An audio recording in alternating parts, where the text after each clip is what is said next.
it's in that spirit that I'm trying to propose a theory of the observer, right? So what do we mean by a theory of the observer? And this is with work with Chetan Prakash and Schwapon Chattopadhyay and others, and Robert Prentner, where we have a model of what we call conscious agents. So these are entities that are conscious, and so we're not just yet talking about one consciousness. We're talking about a bunch of interacting consciousnesses. Right. So we have and the simplest. I don't want to do mathematics here, but I'll just speak for yourself, Donald. Okay, I'll do a little bit of mathematics, just a little bit. So for those who know that we use Markov chains to describe Markov matrices to describe observations. The idea is very, very simple. Suppose you're at a stoplight and you can see red, green, and yellow lights. And if I'm seeing red now, good chance that I'll see green next, not yellow. And if I see green now, good chance I'll see yellow next and not red. And so if I see yellow, I'll see red next, but not green. So that's just an example, given a current kind of experience that I'm having, like red, I can talk about probabilities of what I'm going to see next, yellow or green, and so forth. I can write down a matrix of these numbers. And a matrix of numbers, if I see red now, the probability is 1 that I'll see green next, for example. Those are called Markov matrices. So it's very, very simple. It describes if given my experience right now, what other experiences might I have next and with what probabilities? That's all I use, just Markov matrices to describe conscious experiences. So notice I'm assuming conscious experiences. I'm not starting with physics and saying I'll give you a physical system in a brain, for example, or a computer that's going to generate conscious experiences. I'm saying, no, my theory starts with experiences. I'm going to start with experiences, but if you grant me that, then I will show you how space-time emerges. So it's a different game, right? That's starting outside of space-time with consciousness in a particular mathematical model of consciousness and saying, if you grant me that there are experiences, consciousness, and if you grant me this mathematical model of them, a pretty simple one, I have an experience and then there's going to be some probability I'll have some other experience. That's all I'm assuming. So humans can have trillions of experiences. There's literally trillions that we could have. So it's a big matrix, a trillion by a trillion matrix of numbers, for example, about the experiences that you might have. But if you grant me that, then the claim is I can show you how space-time arises. The way it arises, this is just something we just discovered in the last year. I've been working on this. I have a book on called Observer Mechanics that was published in 1989. So I've been working on this for a little while.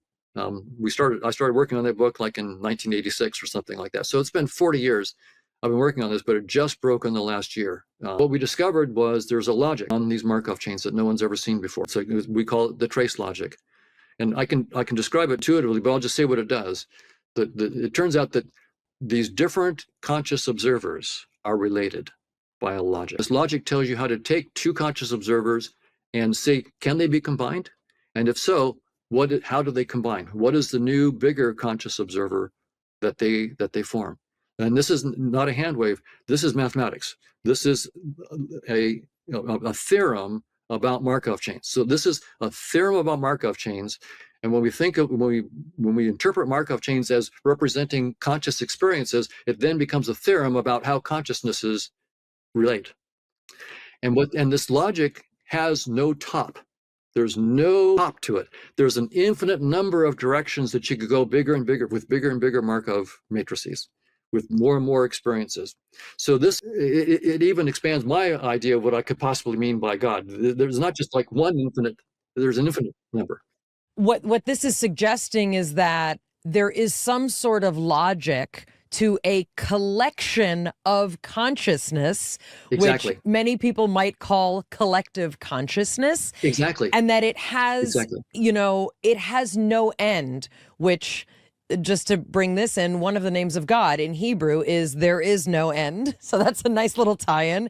And yes, the idea is that there is no end to the collection of consciousness that can essentially be logically deduced. That's right. There's an infinite number of directions that you could go infinitely far. It's not like there's just one infinity. There's an infinite number of infinities of different directions that you could go. I love when people accidentally prove God. I told Thomas Campbell that I think he accidentally proved that God exists when he talked about entropy. To me, this is a notion of not accidental, but a mathematical explanation of what it might mean to have consciousness that is connected and then collected together. It is. And so I want to, of course, say what it can do, but I should immediately be modest about this. It's a scientific theory. And I agree with the spiritual traditions that ultimately consciousness transcends description. So reality, whatever it is, transcends description. But that doesn't mean we shouldn't mathematical models. We should, as long as we're humble and we say this is just the next. So all I'm claiming is this, I think, is the first baby step outside of space-time. It's not a final theory of consciousness, but it is a theory. It is a baby step theory of consciousness that doesn't assume that it arises from physical stuff inside space-time.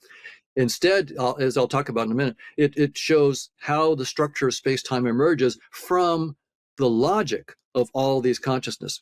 But ultimately, what it means is that they're all one. They're all connected by this logic, each separate subset. So all possible, so there's a consciousness associated with each possible subset of experiences.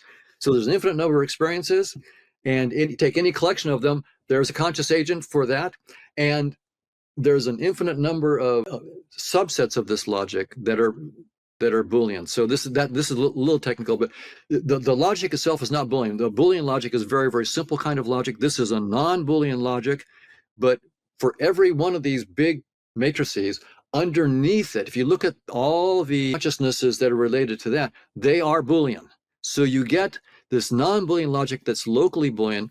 And again, I'm not saying this is the final story about consciousness, but I'm saying when the first step out of the headset with mathematics, we're getting a very, very beautiful structure, which shows the deep unity and yet diversity and connectedness.